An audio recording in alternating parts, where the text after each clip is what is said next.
सामने मंच से उन्होंने अभी संबोधित किया और यहाँ से अक्षरधाम देहरादून के बीच का जो एक कॉरिडोर है, जो इकोनॉमिक कॉरिडोर है, उसको यहाँ उन्होंने इग्नोरेट किया। उनके यहाँ से उद्घाटन करने के बाद प्रधानमंत्री यहाँ से रवाना हो गए, लेकिन काफ़ी भीड़ यहाँ पर मौजूद है। और प्रधानमंत्री के जो आज भाषण के जो मुख्य बिंदु थे वो काफ़ी जो है एक प्रभावशाली थे राज्य की राजनीति के लिए। जैसे इकोनॉमिक कॉरिडोर को टूरिज्म और तीर्थाटन के लिहाज से उन्होंने बहुत महत्वपूर्ण बताया, और इसके अलावा इस जो हाईवे है उन्होंने बताया कि ये राज्य के विकास के लिए एक एक्सप्रेसवे साबित होने जा रहा है, और सबसे ज़्यादा इसका फ़ायदा उत्तराखंड को होगा, भले ही इसकी सबसे ज़्यादा लंबाई उत्तर प्रदेश में हो। और प्रधानमंत्री ने यह भी कहा कि उत्तराखंड युवा राज्य है और एक्सप्रेसवे का जो हाईवे का जो एक एरिया है, भले ही उत्तराखंड में उसका बहुत कम हो, लेकिन पूरा का पूरा फ़ायदा उत्तराखंड को होगा। उन्होंने इस अवसर पर भीमराव अंबेडकर को याद किया, उनकी जयंती पर उनको नमन किया, और उन्होंने कहा कि बाबा साहब भी यहाँ पर निवेश के और विकास के पूरे देश में बड़े पैरोकार रहे हैं। और उन्होंने कहा कि हाथों की रेखाओं से अलग राष्ट्र की रेखाएं होती हैं। किसी भी राष्ट्र की भाग्य रेखाएं, वहाँ का जो एक्सप्रेसवे होते हैं, वहाँ के जो कॉरिडोर होते हैं, वो होती है। उन्होंने कहा कि 2014 से पहले 2 लाख करोड़ का निवेश पूरे देश में नहीं होता था। पूरे देश में 2 लाख करोड़ रुपए खर्च नहीं होते थे। अब केवल उत्तराखंड में 2.25 लाख करोड़ के नेशनल प्रोजेक्ट इस समय चल रहे हैं। उन्होंने कहा कि 2.25 लाख करोड़ के प्रोजेक्ट चल रहे हैं केवल उत्तराखंड में, और पश्चिम यूपी से लेकर के दिल्ली तक इसका पूरा एक फ़ायदा इस कॉरिडोर का मिलने वाला है।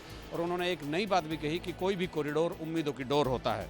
इसी के साथ ही उन्होंने 12 महीने टूरिज्म और मैरिज डेस्टिनेशन, और इसके अलावा भी उन्होंने एक आह्वान और जनता से किया कि जनता जब पहाड़ों में पर्यटन और तीर्थाटन करने आए तो पहाड़ों को साफ़ सुथरा रखे, प्लास्टिक का कम यूज करें। और अगले साल होने वाले कुंभ के लिए भी उन्होंने कहा कि दिव्य और भव्य कुंभ होगा। और विकसित भारत के निर्माण में उन्होंने महिलाओं के योगदान को बहुत ही महत्वपूर्ण बताया, और ये भी कहा कि 2029 में वो कानून लागू होने जा रहा है जिसमें महिलाओं की भागीदारी विधानसभा और लोकसभा में बढ़ जाएगी। अपने सहयोगी कैमरामैन सोनी कुमार के साथ न्यूज स्टेट के लिए देहरादून से अजीत सिंह राठी। पिछले 20 वर्षों से बिहार की राजनीति में नीतीश कुमार का इक्का चलता था। मुख्यमंत्री की कुर्सी पर रहते हुए उन्होंने बिहार के विकास में अनेक आयाम जोड़े। पिछले कुछ दिनों से इस बात की चर्चा थी कि नीतीश कुमार इस्तीफा देंगे और उनके बदले बीजेपी का मुख्यमंत्री बनेगा। दिन भर आज राजधानी पटना में गहमागहमी बनी रही। पहले बीजेपी का विधायक दल की बैठक हुई, उसके बाद एनडीए विधायक दल की बैठक हुई। बीजेपी विधायक दल की बैठक में पर्यवेक्षक थे शिवराज सिंह चौहान। उन्होंने घोषणा किया कि बीजेपी के विधायक के रूप में सम्राट चौधरी को चुना गया है, और उसके बाद एनडीए विधायक दल की बैठक हुई और उसमें भी सम्राट चौधरी के नाम पर सहमति बनी। आज का पल भावुक पल है। आज के क्षण ऐतिहासिक है। भारतीय जनता पार्टी के सम्राट चौधरी जी को मैं बहुत बहुत बधाई देता हूं, और विधायक दल के सभी साथियों का जिन्होंने सर्वसम्मति से एक मत से गरिमापूर्ण ढंग से सम्राट चौधरी जी को अपना नेता निर्वाचित किया है। मैं उन सबको भी बधाई देता हूं। कल अब सम्राट चौधरी बिहार के मुख्यमंत्री के रूप में शपथ ग्रहण करेंगे, और एक तरह से बीजेपी युग की शुरुआत होगी। बीजेपी का पहला मुख्यमंत्री बनने का सौभाग्य सम्राट चौधरी को हुआ है, और उनके सामने में सबसे बड़ी चुनौती होगी कि पिछले 20 वर्षों में नीतीश कुमार ने जो विकास के काम किए हैं उसको कैसे आगे बढ़ाएं। वीडियो जर्नलिस्ट सत्येंद्र के साथ आदित्य पटना। अंबेडकर जयंती पर बीएसपी सुप्रीमो मायावती ने आज डॉक्टर भीमराव अंबेडकर को याद किया, श्रद्धा सुमन अर्पित किया। साथ में एक बड़ा कार्यक्रम गोमती नगर में डॉक्टर भीमराव अंबेडकर स्थल पर हुआ, जहां पर बीएसपी के नेता, कार्यकर्ता और समर्थक बड़ी संख्या में वहां आए और डॉक्टर भीमराव अंबेडकर को याद किया, श्रद्धा सुमन अर्पित किया। जिस तरीके से आज डॉक्टर भीमराव अंबेडकर को याद किया गया, सुप्रीमो मायावती ने इस बात को भी कहा कि किस तरह से दलित महापुरुषों को लेकर के पार्टियों ने उनको वो सम्मान नहीं दिया जो देना चाहिए, और उनका मुख्य आरोप समाजवादी पार्टी की तरफ था। 2027 के चुनाव के पास आते हुए जिस तरह से अंबेडकर जयंती सभी पार्टियों ने मनाया है, ये दिखाता है कि दलित राजनीति आज भी बेहद महत्वपूर्ण है। वीडियो जर्नलिस्ट सूफी खान के साथ आलोक पांडे, न्यूज स्टेट, लखनऊ। शक्ति जिले के सिंगी तराई स्थित वेदांता प्लांट में बॉयलर फर्नेस ब्लास्ट होने की वजह से 40 से ज्यादा मजदूर झुलस गए। गंभीर रूप से झुलसे मरीजों को बेहतर इलाज के लिए रायगढ़ के अलग अलग अस्पतालों में भर्ती कराया गया है। मरीज 90% तक झुलस चुके हैं। ऐसे गंभीर इलाज के लिए रायगढ़ में व्यवस्था नहीं है। ऐसे में मरीजों को बेहतर इलाज के लिए रायपुर के बर्न सेंटर रेफर किया गया है। और बता दूं, अब तक जो जानकारी निकल कर आई है, जिला प्रशासन के द्वारा अलग अलग अस्पतालों में लगभग 9 मजदूरों की मौत हो चुकी है। दर्जन भर से अधिक मजदूर जो है वो क्रिटिकल कंडीशन में आईसीयू में है और ज्यादातर मजदूर जिनकी हालत गंभीर है उनको बेहतर इलाज के लिए राजधानी रायपुर के बर्न सेंटर रेफर किया गया है। फिलहाल हादसा कैसे हुआ इसको लेकर जांच की जा रही है और इस पूरे मामले को लेकर प्रशासन तथा उद्योग सुरक्षा की जो टीम है वो गहनता से जांच कर रही है। शक्ति रायगढ़ से उत्तर प्रदेश उत्तराखंड के लिए हरपाल सिंह खूंटे। कल हुए श्रमिकों के प्रदर्शन के बाद आज नोएडा के ज़्यादातर इलाके पुलिस छावनी में तब्दील हैं। ऐसे इलाके जहां हिंसा भड़क सकती है उन तमाम इलाकों को पुलिस को तैनात कर दिया गया है। और ज़्यादातर कंपनियों की अगर बात की जाए तो 80% कंपनियां आज बंद हैं। कंपनी बंद होने के चलते औद्योगिक इलाकों में शांति जरूर देखी गई है, लेकिन इक्का दुक्का जगहों पर झड़प होने की, पथराव होने की जानकारी भी सामने आई है। पूरे मामले को लेकर अगर बात की जाए तो नोएडा पुलिस कमिश्नर ने जो बयान दिया, उस बयान के आधार पर कई सोशल मीडिया अकाउंट ऐसे चिन्हित किए गए जिनके द्वारा हिंसा भड़काई गई थी। लगातार एफआईआर दर्ज करने का काम किया जा रहा है और सैकड़ों लोगों को हिरासत में लिया है, सैकड़ों लोगों को गिरफ्तार भी किया गया है। सीसीटीवी फुटेज के साथ साथ तमाम जो एविडेंस हैं उनको इकट्ठा कर पुलिस तमाम उपद्रवियों के खिलाफ कार्रवाई करने में जुटी हुई है। ऐसे लोग और ग्रुप सामने आए हैं जिन्होंने इस प्रकरण में भड़काने का काम किया है। हमारे पास उनके इलेक्ट्रॉनिक एविडेंसेस और बाकी जो सीसीटीवी एविडेंसेस हैं वो मौजूद हैं। उनके आधार पर कार्रवाई चल रही है और श्रमिकों से हमारी यही अपील है कि उनको जो शासन है उनको जो भी उनका उचित वेतन है उसके बारे में उन्होंने निर्णय लिया है और उनसे हमारी यही अपील है कि वे शांति व्यवस्था बनाए रखें। ऐसे भड़काऊ लोगों का जिनका अपना कोई हित होगा, जो श्रमिकों के हित से अलग होगा, उसके बहकावे में ना आए। वीडियो जर्नलिस्ट राकेश रावत के साथ अमित चौधरी, न्यूज स्टेट, नोएडा। नोएडा के अलग अलग इलाकों में श्रमिकों के द्वारा की गई हिंसा के बाद अब नोएडा पुलिस एक्शन में है। तकरीबन 300 के आसपास लोगों को गिरफ्तार कर लिया है, कई लोग हिरासत में भी लिए गए हैं और अभी तक की इन्वेस्टिगेशन में ये बात सामने आई है कि 50 के आसपास जो ट्विटर हैंडल हैं उनका इस्तेमाल किया गया था भ्रामक खबरें फैलाने के लिए और श्रमिकों के बीच में कुछ बाहरी लोग शामिल हुए, जिसके बाद ये दंगा भड़का और कई जगह आगजनी और तोड़फोड़ की घटना सामने आई है। फिलहाल नोएडा पुलिस की जाँच में जो ट्विटर हैंडल हैं उनको फंडिंग करने की भी बात सामने आई है, यानी सुयोजित तरीके से उन लोगों को बाहर से यहाँ भेजा गया, भ्रामक खबरें शुरुआती तौर पर फैलाई गई और उसके बाद जो श्रमिक हैं वो हिंसक हो गए। तमाम जगहों पर गाड़ियों को नुकसान पहुँचाया गया और फैक्ट्रियों को नुकसान पहुँचाया गया, तोड़फोड़ अराजकता चलती रही और उसी को लेकर अब नोएडा पुलिस एक्शन में। पुलिस अधिकारियों का सीधे तौर पर कहना है, नोएडा पुलिस कमिश्नर का, कि जो भी अराजक तत्व हैं उनके खिलाफ ठोस कार्रवाई की जाएगी। अभी तक 7 एफआईआर दर्ज की गई हैं और जो सोशल मीडिया अकाउंट से अफवाह फैलाई गई, भ्रामक खबरें फैलाई गई, उनके खिलाफ भी मुकदमा दर्ज किया जा रहा है। फंडिंग करने वालों के बारे में जानकारी की जा रही है। सभी लोगों पर सख्त कार्रवाई की जाएगी। आने वाले दिनों में इस तरीके का आदेश दिया गया और पूरे इलाके को पुलिस छावनी में तब्दील कर दिया गया है। खासतौर पर ऐसे इलाके जहां हिंसा भड़क सकती है, मजदूर इकट्ठे हो सकते हैं, उन तमाम इलाकों में पुलिसकर्मियों को तैनात किया गया है ताकि दोबारा से इस तरीके की तस्वीर सामने न आए। एक चीज जो इसमें उभर कर आई है कि एक लेबर के जाने के बाद, लेबर अनरेस्ट शांत होने के बाद कुछ इलाकों में, खासकर जो अन्य जनपदों की सीमा से लगे हैं, वहां पे गैर जनपदों से एक जत्था आया और जिसने घूम के माहौल को उत्तेजक और हिंसक बनाने की कोशिश की। इस जत्थे में से कुछ लोग हमारी गिरफ्त में आए हैं और बाकियों को पहचान करके सीसीटीवी फुटेज के माध्यम से पहचान करके उन पर कार्रवाई की जा रही है। आने वाले दिनों में भी जो भी कहीं पर भी हिंसक प्रदर्शन करता है अथवा कानून को अपने हाथ में लेता है, उससे सख्ती से निपटा जाएगा। वीडियो जर्नलिस्ट राकेश रावत के साथ अमित चौधरी, न्यूज स्टेट, नोएडा। नोएडा के अंदर जहां कल एक और बड़ी संख्या में श्रमिक सड़कों पर उतरते हैं और प्रदर्शन करते हैं और उसके बाद जगह जगह आगजनी होती है, कंपनियों में तोड़फोड़ की जाती है। सेक्टर 61, 62, 63, 84 अलग अलग जगह मजदूर पहुंचते हैं और उसके बाद ये प्रदर्शन चलता है और व्यापक रूप ले लेता है।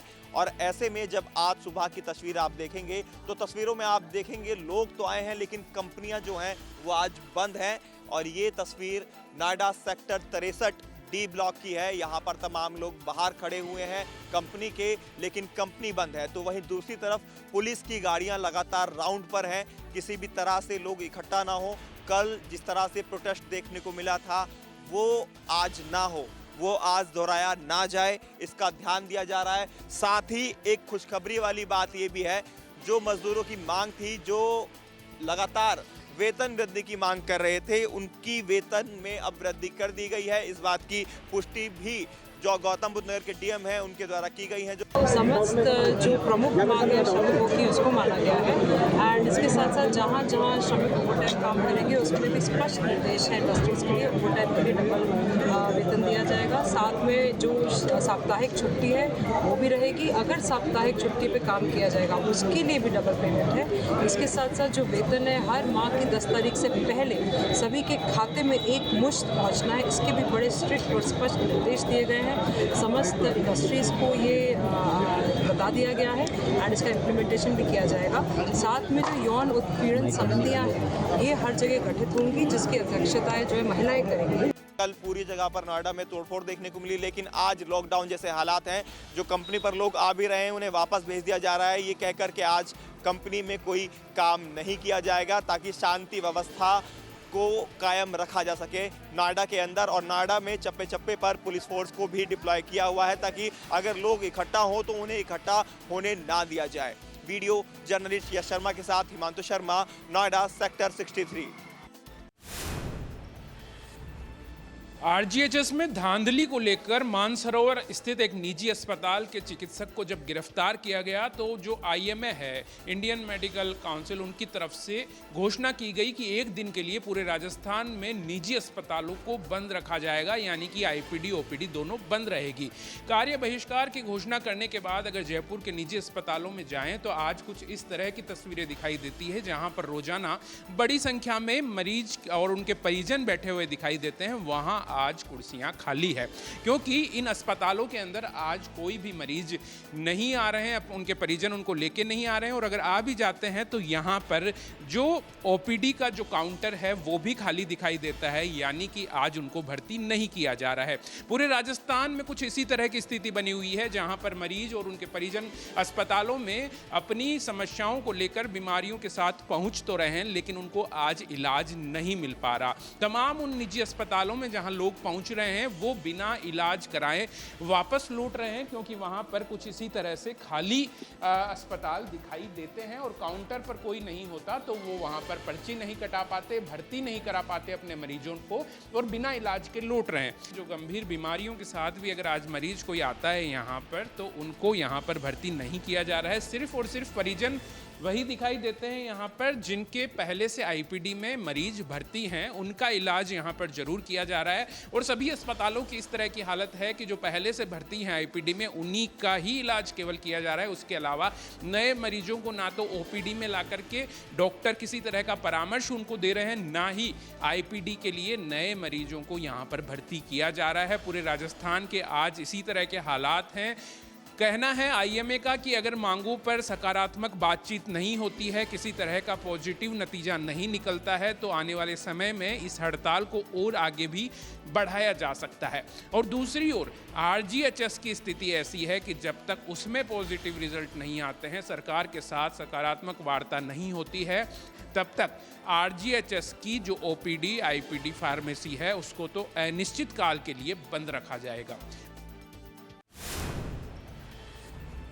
मुंबई के गोरेगांव स्थित नेस्को सेंटर में एक कॉन्सर्ट के दौरान ड्रग्स ओवरडोज ने 2 स्टूडेंट्स की जान ले ली। इस वक्त हम नेस्को सेंटर के बाहर ही मौजूद हैं। आपको बता दें कि 9x9 वेयरहाउस एडिशन का यहाँ पर कॉन्सर्ट चल रहा था। इस कॉन्सर्ट में हिस्सा लेने के लिए करीब 2500 से 3000 लोग जो है वो यहाँ पर पहुँचे थे, जिनमें बहुत बड़ी संख्या में स्टूडेंट्स थे। बताया जाता है कि इनमें से कुछ स्टूडेंट जो हैं वो अपने साथ ड्रग्स की गोलियां लेकर आए थे। और इसी ड्रग्स के कंजम्पशन की वजह से दो जो स्टूडेंट्स थे उनकी हालत खराब हो गई और फिर उन्हें नज़दीक के अस्पताल में इलाज के लिए भर्ती किया गया, जहां पर उनकी मौत हो गई। इनमें एक और स्टूडेंट्स था, उसकी भी तबीयत बिगड़ी। फिलहाल बताया जाता है कि अस्पताल में उसका इलाज चल रहा है और हालत फिलहाल स्टेबल बताया जा रहा है। पुलिस पूरे मामले की जांच कर रही है कि आखिर इन स्टूडेंट्स के पास ड्रग्स कहां से आया। आपको बता दें कि जो स्टूडेंट्स थे वो मुंबई के एक नामी प्रसिद्ध MBA कॉलेज के बताए जाते हैं। इनकी उम्र 24 साल, 28 साल और 25 साल बताई जाती है। मरने वालों में एक लड़का था जिसकी उम्र 28 साल थी, एक लड़की जिसकी उम्र 24 साल थी। वहीं जो फिलहाल अस्पताल में जिसका इलाज चल रहा है उसकी उम्र 25 साल बताई जा रही है, एक लड़की है। फिलहाल पूरे मामले में पुलिस जांच कर रही है। 6 लोगों को पुलिस ने गिरफ्तार किया है। जिन लोगों को गिरफ्तार किया गया है उनमें नेस्को से 2 लोग हैं, साथ ही जिसके द्वारा इस इवेंट को ऑर्गेनाइज किया गया था उसे भी गिरफ्तार कर लिया गया है। साथ ही 3 स्टूडेंट्स का नाम भी FIR में है, उन्हें भी गिरफ्तार किया गया है। पुलिस पूरे मामले की जांच कर रही है। पता ये लगाया जा रहा है कि ये स्टूडेंट्स क्या खुद ड्रग्स की पेडलिंग कर रहे थे या फिर इनका कोई सप्लायर था। क्या पार्टी में और भी लोग ड्रग्स ले रहे थे, क्या पार्टी में और भी जगह पर ड्रग्स की सप्लाई हो रही थी। ये सारे वो एंगल हैं जिस पर फिलहाल पुलिस नज़र बनाई हुई है और इसकी जांच कर रही है। गुजरात में लगातार जो गर्मी है वो बढ़ रही है। आज भी अहमदाबाद में 40 डिग्री के पार टेम्परेचर हो चुका है। जो अहमदाबाद में पुलिसकर्मी जो ट्रैफिक का नियमन कर रहे हैं उनको ज़्यादा परेशानी आ रही है, जो डिहाइड्रेशन की जो ज़्यादा शिकार हो रहे हैं। साथ में अब देख सकते हैं कि जो 40 डिग्री के पार जो गर्मी होने के बावजूद भी वो ड्यूटी पर कर रहे हैं। फिलहाल उनकी जो सुविधा के लिए महिला housing trust, Ahmedabad municipal corporation और जो अहमदाबाद पुलिस ट्रैफिक पुलिस है उसके सहयोग से एक विशेष जो जैकेट बनाया गया है जो ये ट्रैफिक नियम कर रहे जो कर्मचारी हैं उनको गर्मी में राहत देने वाला है। आप खास की बात की जाए तो ये जैकेट है वो आम जैकेट नहीं है, क्योंकि इसके अंदर जो अलग तरह की जो टेक्नोलॉजी है वो दी गई है। खासकर बात की जाए तो शुरुआत में इसकी जो कॉलर की बात की जाए तो ये कॉलर है जिसमें पानी लगाने के बाद उसको जो बंद कर दिया जाए तो जो गर्दन का जो टेम्परेचर होता है वो 4 से 5 डिग्री तक कम हो जाता है। साथ में एक बड़ी सी पावर बैंक दी गई है। ये 2 फैन है। यहाँ पे जो ऑन ऑफ का जो बटन दिया गया है जिसके ज़रिए लेफ़्ट और राइट का जो फ़ैन है वो चलता है। ये 12 वॉट की जो बैटरी पे चल रहा है। साथ में ये जो डिस्चार्ज हो जाए उसके लिए विशेष ये पावर बैंक यहाँ पे दी गई है। काफ़ी अलग तरीका का जो मटेरियल है ये यूज़ किया गया, इम्पोर्टेड मटेरियल है। ख़ास इसको पहनने के बाद जो टेम्परेचर है वो 4 से 5 डिग्री कम होता है। फ़ैन होने के बाद ये 5 से 7 डिग्री हो जाता है। साथ में कॉलर में पानी जाने के बाद ये जो टेम्परेचर है वो 7 से 10 डिग्री तक कम हो जाता है। इसके बाद इनको लू है वो नहीं लगती, डिहाइड्रेशन नहीं हो सकता। कई प्रकार की जो गंभीर बीमारी है उस पर इनको राहत मिलती है। साथ में अलग तरीके का जो मटेरियल है वो इसमें यूज़ किया गया है।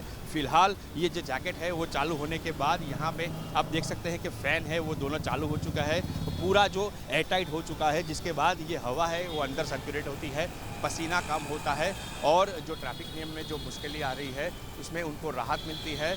और ये जो पहल है वो पायलट प्रोजेक्ट की तरफ अहमदाबाद के पकवान 4 रास्ता पे शुरू किया गया है।